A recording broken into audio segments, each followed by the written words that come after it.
حضرت عبداللہ ابن عباس رضی اللہ تعالیٰ عنہ سے مروی ایک روایت ہے، میں ایک دن حضور کے پیچھے بیٹھا ہوا تھا، سواری میں حضور کا ردیف تھا، تو حضور نے فرمایا، اے بیٹے، اے لڑکے، میں تجھے کچھ کلمات سکھاتا ہوں، تو اللہ کے حقوق کا خیال رکھ تو وہ تیری حفاظت فرمائے گا۔ تو اللہ تعالیٰ جل شانہ کے احکام کی حفاظت کر تو اسے اپنے سامنے پائے گا۔ اذا سألت فاسأل اللہ، جب سوال کرے تو اللہ سے ہی سوال کرے، اللہ سے مانگنے کا مزاج پیدا کر لے، کہ فرمایا تمہارے جوتے کا تسمہ بھی ٹوٹ جائے تو وہ بھی اللہ سے مانگو۔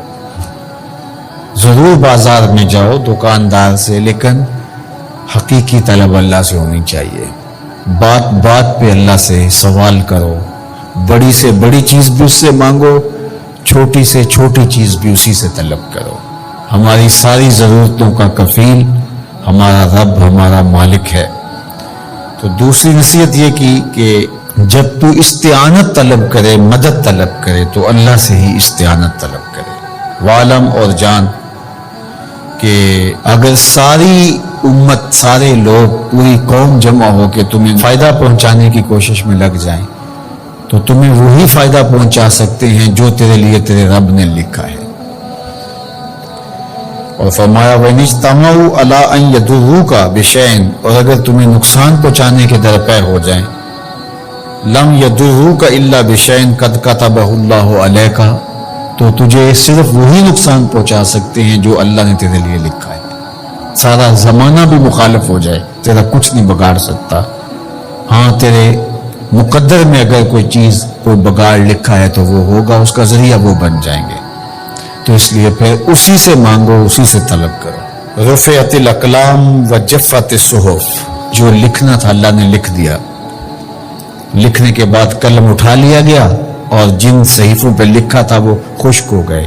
اب کتابیں بند ہیں، تو اس لیے اس نے تیرے لیے جو لکھا ہے وہ ہو کے رہے گا، تو خام خواہ لوگوں سے ڈرنے کی ضرورت نہیں ہے، اور تیرا فائدہ، تیرا نقصان اسی کے دستے قدرت میں ہے، تو اسی سے طلب کر، اسی سے مانگ۔ اور فرمایا تو اللہ تعالیٰ جل شانہ کو رخاء میں، خوشحالی میں یاد کر، یعرف کا فی الشدہ، وہ تجھے مشکل میں پہچانے گا۔